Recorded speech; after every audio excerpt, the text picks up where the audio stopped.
We're starting tonight. We're going to be reading in Leviticus 9, but we had a couple of homework questions we had that I looked up from last week. One of them was the age of the priests in the Old Testament. And in Numbers 8, we haven't got to Numbers yet, we're in Leviticus, but in Numbers 8, 23 and 24 says, Yahweh spoke to Moses saying, this is what applies to the Levites. Everyone 25 years and older must serve in the workforces, performing the tasks of the tent of meeting. So in that particular case, it's saying 25, they are supposed to start their service. And then a little later, earlier, actually in Numbers 4 and 3, now it may have been written earlier, but it may have been actually done later. So it says, take a head count of the Kohathites. Okay, and that's the people that are part of Aaron's family. The Kohathites was the one that stood with the priest at the altar when they made the golden calf. They're the ones that said they'd go up and take care of it. It says, who are part of the Levites by their clans and patriarchal houses of those 30 years of age until 50 years of age, all who were eligible for performing assigned tasks in the workforce pertaining to the Temple Mount, or Temple of Meeting, Tent of Meeting. And then a little later in that chapter on 23, take a head count of the Gershonite clans as well by their clans and patriarchal houses. You shall tally all of them 30 years of age and older to 50 years of age, all who are eligible to perform the meeting tasks of the workforce relevant to the Tent of Meeting. And then in Numbers 4 and 30, a little bit later in there, it says, take a head count of the Merarites, 30 years of age and older. So each one of the kind of family clans from the Levitical service, they're saying 30 here. Now, the things that they are saying, why there's two different time frames, if you go on and read in it doesn't say, I have to go back and look up where it was, but it doesn't say at 50 they end their priesthood as far as doing the priestly services. But they still can help out the priestly service. They're not to do the sacrifices, they're not to go in and do that. But if they, whatever they need to do, they're still part of the Levite clan or tribe, and they can help participate. Help is what it is. One of the reasons why they said the year 50, because we were talking about this last week, and they said, well, Aaron's 80 now, or over 80, 83, I think it was, 83 or 84. It's pretty strenuous work. Cutting and gutting and all them, cutting them up, and all that stuff. So they wanted a younger group to do this. Now, the difference between 25 and 30 is they said they think it's like after 50, they said they can still help. Well, they think that 5 years is training. From 25 to 30. 30, they start doing the actual priestly. Now, that's what I've read and what this is kind of saying. So the official age is 30 to 50. But they go into the service and get trained for the priesthood at 25. Is what I got out of it. And that's kind of like today where we have the lay ministers. They can preach, they can do things, but they can't pastor until they get their minister's license. And same thing, there are certain they might fill in with like doing business conferences, stuff yes. like that. Yeah. And the business that you have to have your police or evangelist license. Right. So that's one of the questions. That answer all of it, or clear it up for you? So you're saying that when it says 25 years, that they didn't actually start doing anything at that. They started training. They started training. They would go with them. They would see them. We're going to look at that a little bit tonight in lesson 9. Not that particularly, but there had to be some training about it. Okay, we talked about that last week. Moses, in verse 7 and 8, practically Moses is doing all this. When they started the sacrifices, the first 7 chapters are how to do it. They didn't start doing it then. He was just telling them how to do it. And then in verse 8, they actually do it. And he tells them all the stuff. But Moses is the one doing it first time, the first day. And then there's 7 days consistently after that that they had to stay at the tabernacle, or stay at the temple, tabernacle, tent of meetings, and perform these sacrifices. They did that for a whole week. Remember, we talked about that. So I think this is a training, and it makes sense that that could be what it was. It was just something to get them ready for it so they could serve them. They wouldn't actually go perform it, but they would say, okay, you get these loaves, and this is the way you make the bread, and they'd show them, and this is the way we make the oil, and this is the way we make the frankincense, to put on this. All these different things they had to have. And I'm sure they would run and do odd jobs for them. Go give me the sacrifice, go give me this frankincense, go give me the olive oil, go give me this, the grain that was, given to the offering. But they wouldn't participate in the sacrifices. That's the way I view it. Okay? And that's the same way as 50 and over. It says that's why they cut it off at 50. Just because that. Now, we talked about a little bit, and I started thinking about this a little bit later. Aaron had 4 sons. And we'll read next week, I think it is 10 or 11. 2 of them get killed. They weren't too good. They weren't very good, so they get killed. But you got to think, if they're 80, they got kids, and they got grandkids. And those grandkids are probably old enough. They're probably in the 25-year range, maybe. Okay? So I'm saying that, if they had, like Israel did, had 12 kids each. They didn't, but there'd be a whole slew of them to do this stuff. So they'd have a pretty good crowd, I think, to get started. Even the 2 brothers that got killed, their sons and their grandsons, or sons and grandsons, they would still be eligible for it. So, like you said, when you take into account the enormous job, okay, or how enormous it was to do all these sacrifices. right. I mean, and all the people coming forth. I mean, from daylight to dark. I mean, you're doing it all. Yep. And so they're going to have a lot. And at the same time, they can't be the weak ones either. That's right. So you satisfied, you think? You can read through that. There's some other out there on the internet if you want to read about it, but that's kind of what I gathered out of it. There were several other places that talked about it. But, so officially it's 30 to 50 for 20 years, but they start training at 25. That's why, and it says to number, they must serve in the workforces, performing the tasks of the tent of meeting. So could be, the tent poles over there are loose. Go over and tighten them stakes down, or go tighten the roof down.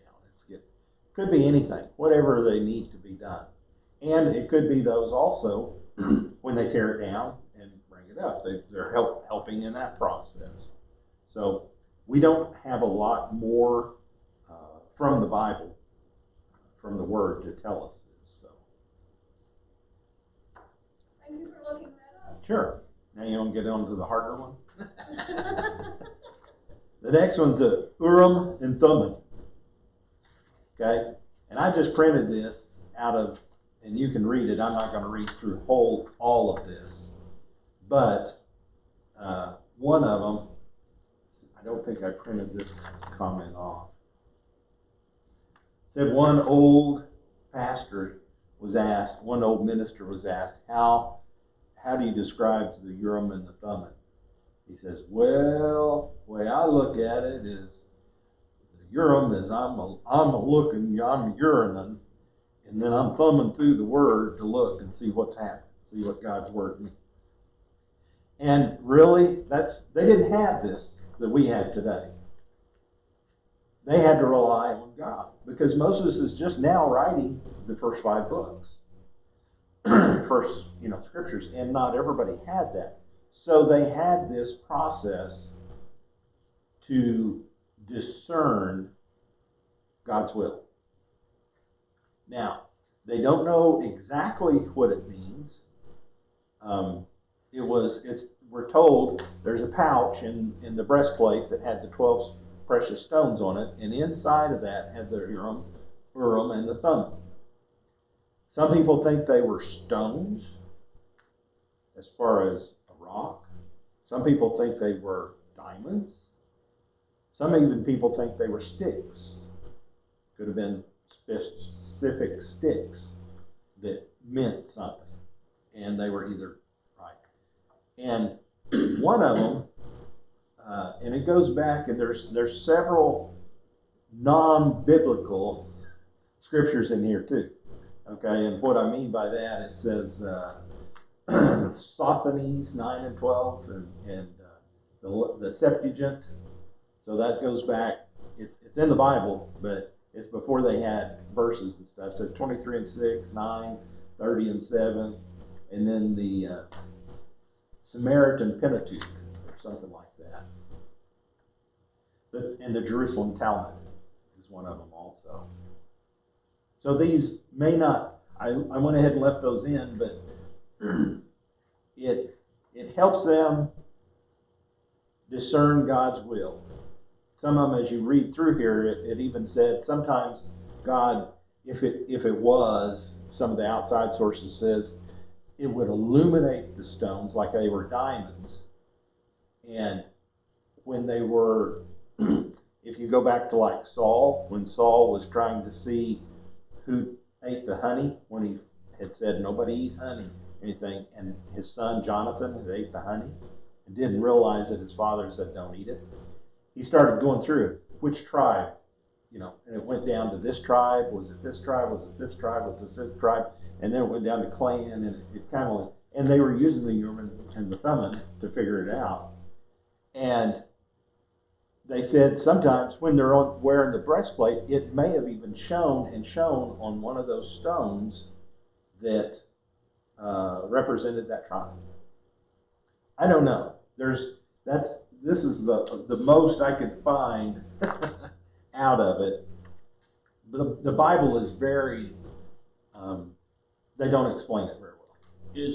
You reckon it's something like casting lots? It is, and that's what they say here. It's a lot like casting lots. They would put their hand in and then either ask a question, and it's usually a yes or no question. Some people think they pull it out and it's either a white rock or a black rock, meaning yes or no. Some of them say it might have a letter on it, meaning yes or no, or a stick on it, meaning yes or no.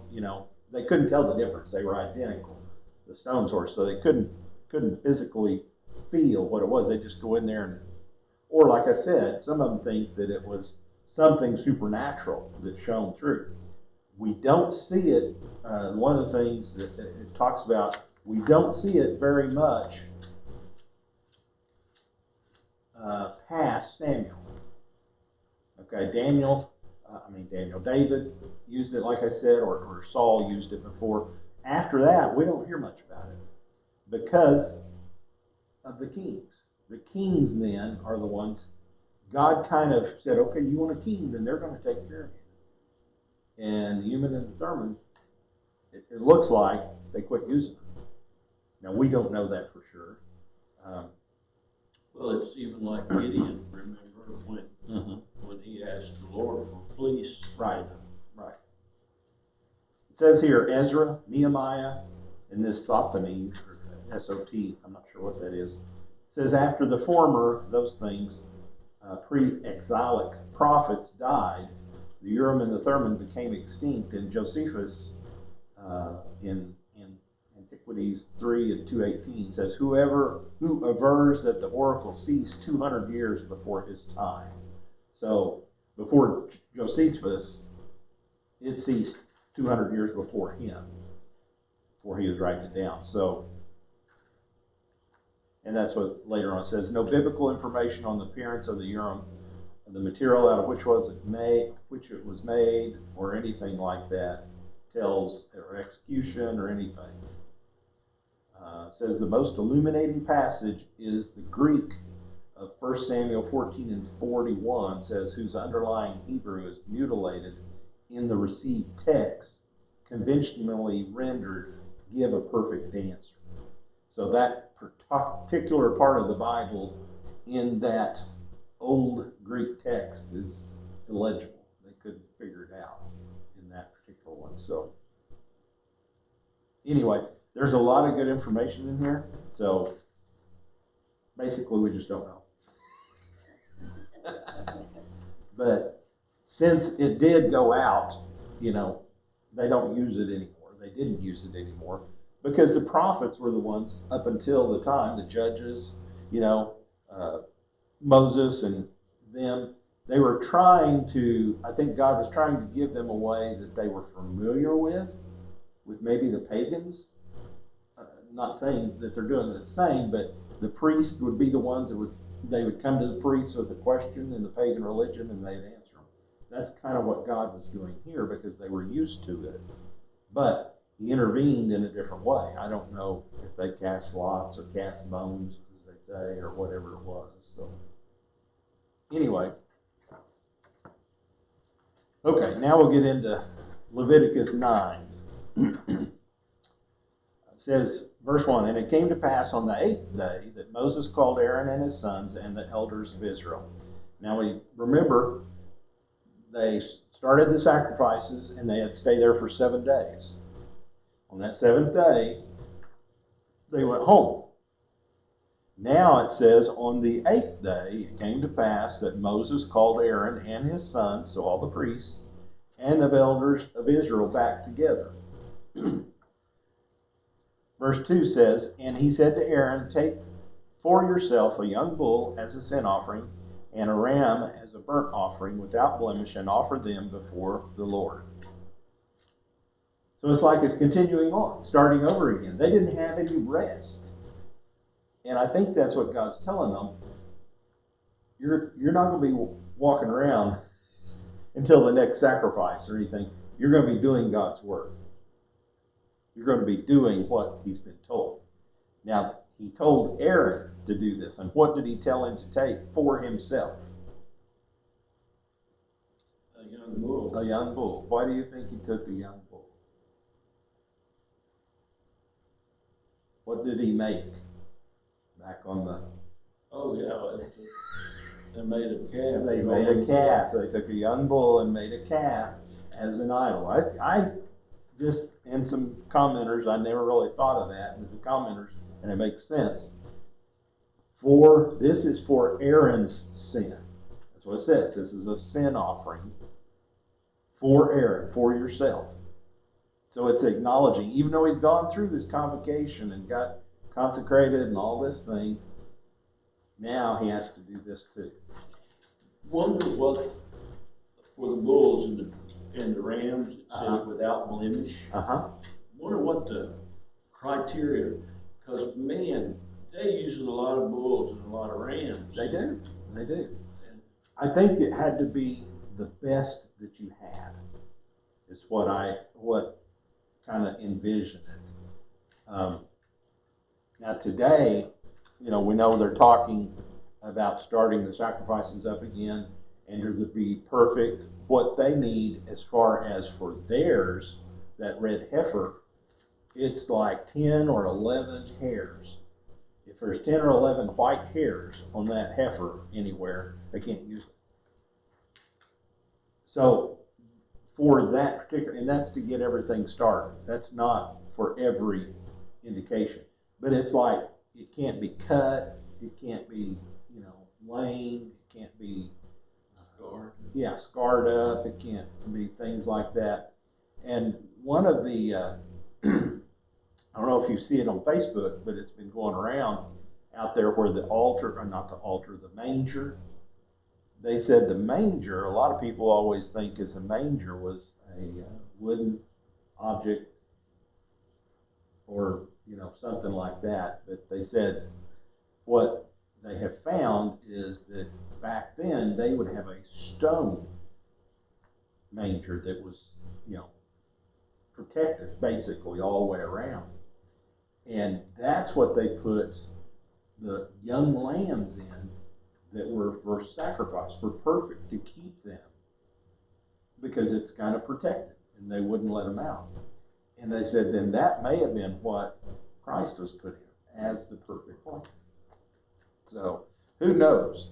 But that's kind of, we kind of saw it a little bit on the chosen, or the shepherd, when he brought his sheep and it had a cut on it, he had his neck or something, and it wasn't perfect, and the Pharisee got onto him about it and said, no, this is not going to work. This is not the best you have. Even though it was the best that he had, it was not good for the sacrifice. So I think that's what it means. And I don't think it has to be, all one color, the white, black, or whatever, the different types. It just has to be where it's unblemished.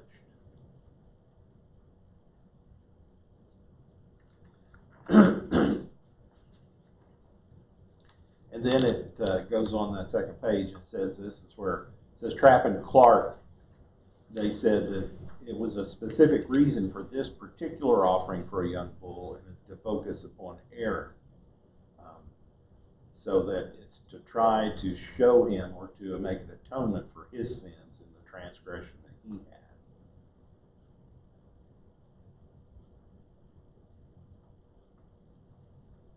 So verse 3 says, and unto the children of Israel thou shalt speak, saying, take ye a kid for the goats for a sin offering, and a calf and a lamb, both of the first year, without blemish, for a burnt offering, also a bullock and a ram for peace offerings, to sacrifice before the Lord, and a meat offering, or a meal, grain offering, mingled with oil.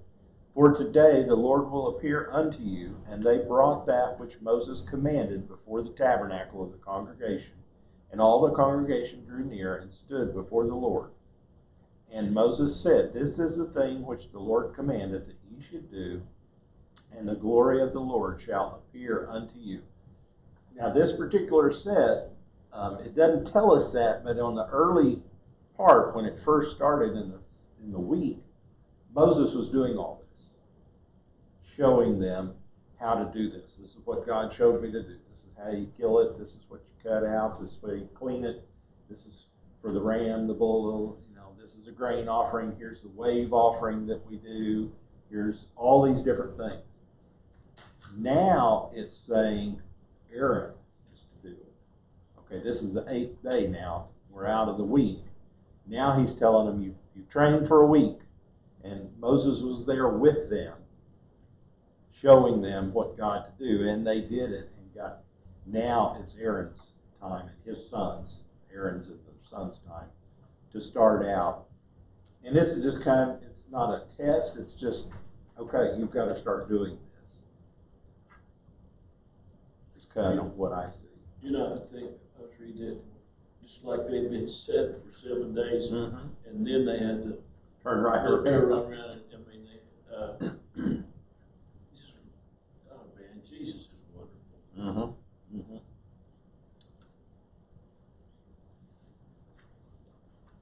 Same kind of thing that Aaron and his sons had done previously.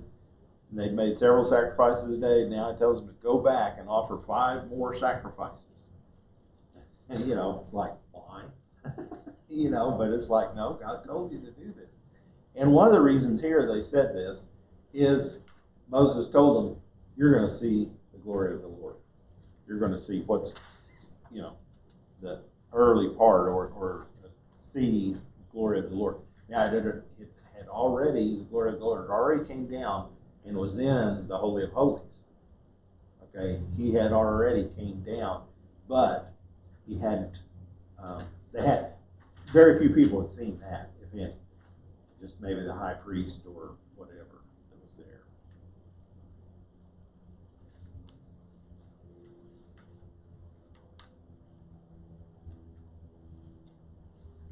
The Hebrew word for glory is kabod, which is the root for cubit, KBD, which denotes heaviness or weightiness, and hence the extended meaning of significance, superior value, distinction, or splendor. So when they see the glory of the Lord, it's the weightiness or the heaviness of the Spirit falling upon them. Verse 7 says, And Moses said unto Aaron, Go unto the altar, and offer thy sin offering, and thy burnt offering, and make an atonement for thyself and for the people, and offer the offering of the people, and make an atonement for them, as the Lord had commanded. So this is just exactly like they had been taught before, but now Aaron is doing it. He is in charge, and Moses is taking a back seat to the priestly line now.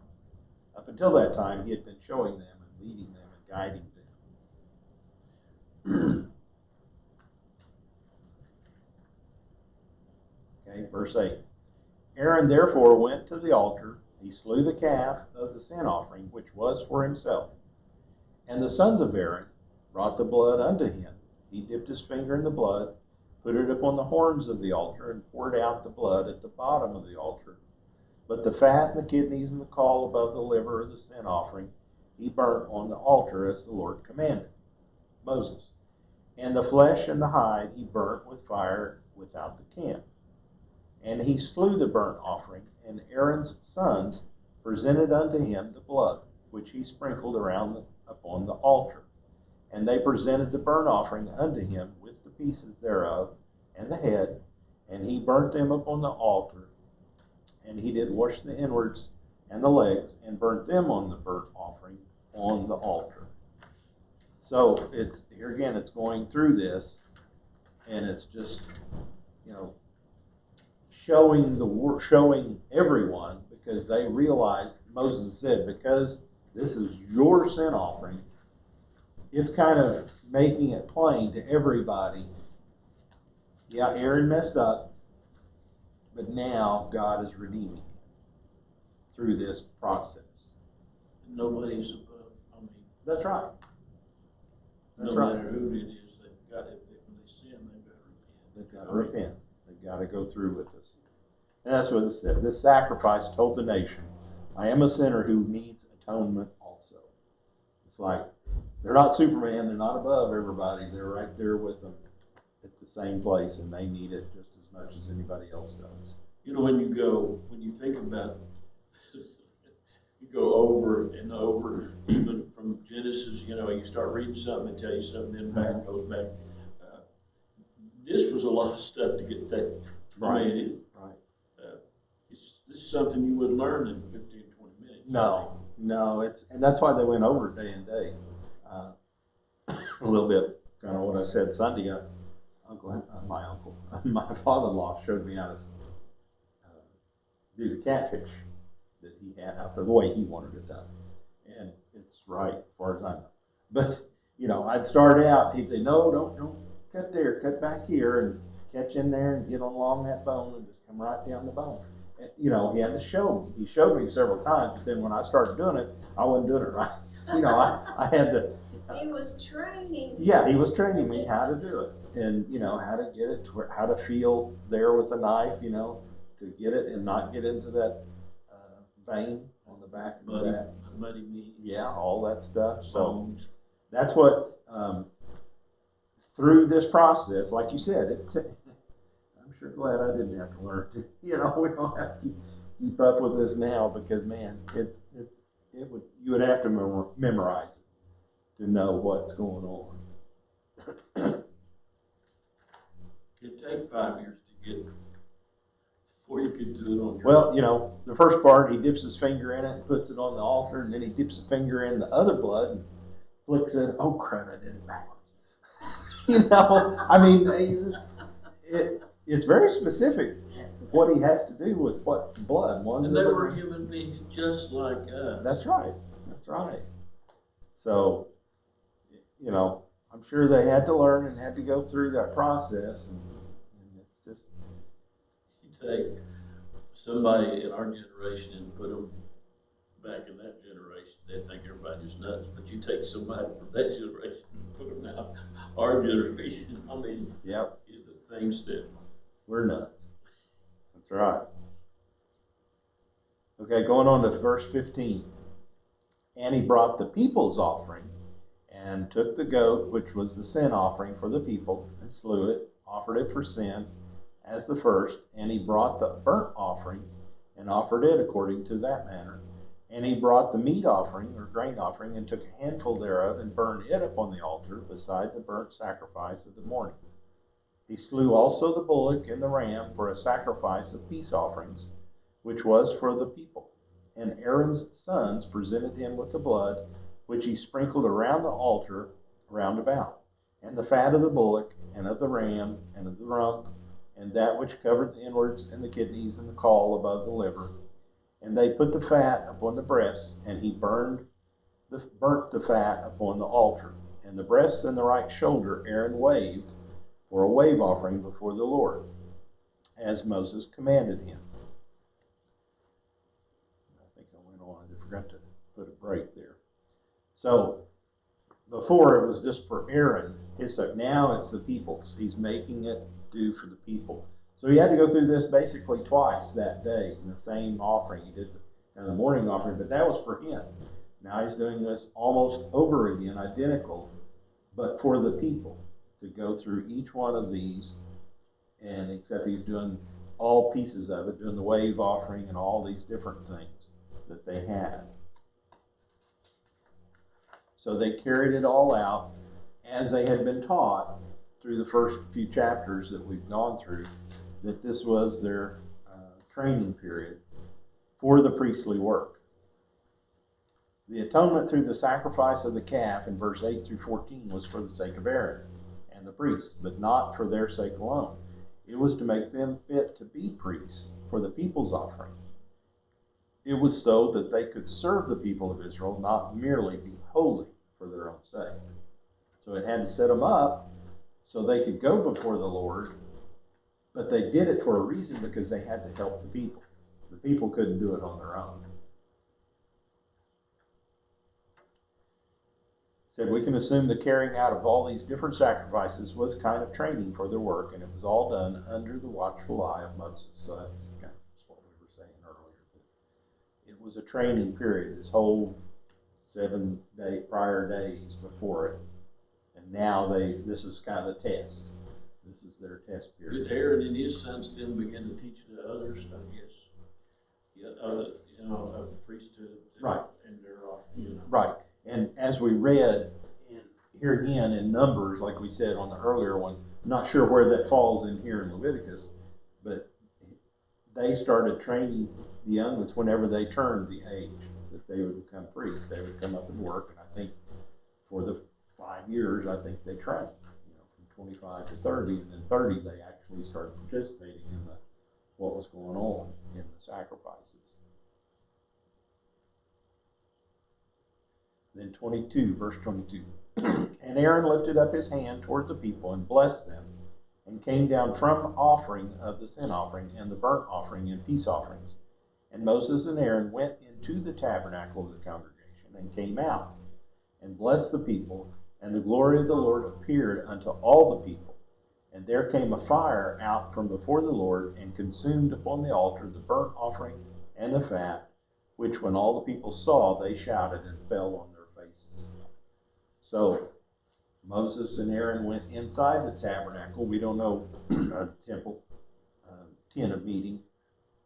Don't know how long they stayed. But for a particular time, then they came back out.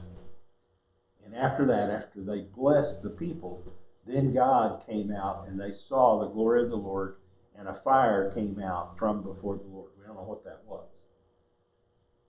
Could have been lightning. Could have been spontaneous combustion. Could have came out from the tent of meeting in the Holy of Holies, shot out or something like that. We don't know what it was. But when the people saw it, they shouted, and what did they do? They fell on their faces, and it got their attention that they are in the presence of God.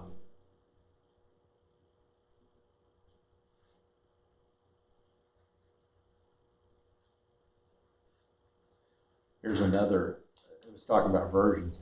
In the Chaldee version of the Pentateuch, which is the first 5 books, the words of the blessing are thus reported: May the word of Jehovah accept your sacrifice with favor and remit and pardon your sins. That's what they were saying that Moses and Aaron was saying. That's not in our Bible. That's what they were reporting. It says this illustrates the New Testament truth that every spiritual blessing comes to the Christian as a result of the sacrifice of Jesus upon the cross. That's we don't have to go through all that. We just have to. Jesus took upon the sacrifice all these different sacrifices for himself. And it talks about that this is probably the first time that he had entered the tabernacle, Aaron himself, as a consecrated priest, because he couldn't go before. So and this may have been Moses was showing him, as a consecrated priest now, how to offer the incense, prepare the lamps, lay out the showbread, and all the different things that they were going to have to do. Because up until that first 7 days, they weren't consecrated. God told them that, they had to go through this.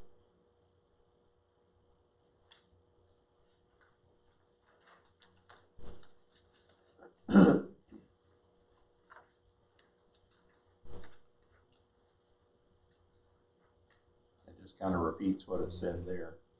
It says the Jewish historian Josephus said that the fire actually came from the sacrifices on the altar itself, as if they ignited spontaneously. So we don't, like I said, we don't know exactly if it was when Elisha, offered his sacrifices and the fire came down and licked up all the sacrifices, burned them up and licked up the water and all the stones and everything. We don't know.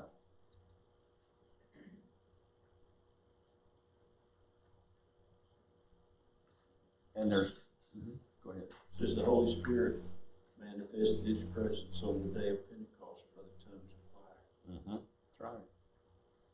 Fire is consuming, it burns, and that's why the Holy Spirit, I think, comes that way, because it's like a burning spirit. That's why it's seen when they saw that the fires was lighting upon them, as it said, told them. It says here in page 7, fire was often associated with God's presence and work. Deuteronomy 4:24 tells us the Lord your God is a consuming fire, a jealous God. John the Baptist promised Jesus would come with baptism of the Holy Spirit and with fire. Matthew 3:11. The Holy Spirit manifested his presence on the day of Pentecost, of course, as we said. And then Jesus said in Luke 12, I came to send fire on the earth, and how I wished it were already kindled. It's a little different version, but that's kind of the way where we saw in The Chosen that James and John was wanting to call fire down from heaven. And they said, whoa, wait a minute. You don't need to be doing that. There, maybe mentions when all the people saw this, they shouted and fell on their faces. Sort of reminds me of another man of God by the name of John. When Jesus began to reveal his revelation to him, that's right. He fell on his face. It's just, it's so awesome. They can't. Scared them to death, first of all. You don't know what happened. They don't know, this is the first time it ever happened to them. John, when he saw it, he tried to describe it, but I'm sure words haven't done it any justice. He's put words to it, but we can't understand what he saw. Well, the glory of the Lord shone down on Paul and blinded him. Shown on Moses so long the people couldn't stand to see him. So, that song, I Can Only Imagine, it's an awesome song, but I can think, what is it going to be like? Especially the last year, what's heaven going to be like? And, what my mind, my finite mind can't even begin to comprehend No, it's what God is, you know. And we always look at things. I was talking to an individual, and he was expressing some stuff to me, and he made some points, but he was looking at it from the flesh. right. Okay. And I tried to explain, yeah, but we have to look at there's things that we have to look at through the Spirit. And what, you know, and again, it takes, it's like, have you ever read the word? The word's anointed, okay? It's been anointed when it was given. But there's times, have you ever read something and you read it, and you read it, and you read it, and then one day it's like, bam. It's like it comes, and then it just, and that's how it is. You know, there where we shall see. You know, there where it says, I forget, but it talks about seeing Jesus. And I look at it in a couple ways. Yeah, I want to see Him in the future, but I want to see Him now. Not, you know, but I want to know who He is, right? And I want to experience that relationship. Well, even Paul, when he's called up to the third heaven, he says things too great that I couldn't even describe. You know, it's something that he couldn't even put to words, whatever, you know, he saw.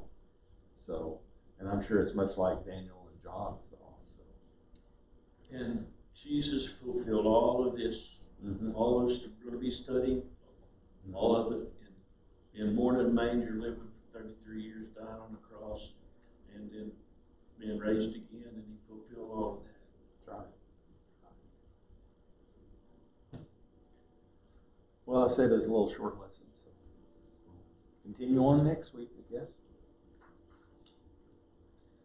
See you all later.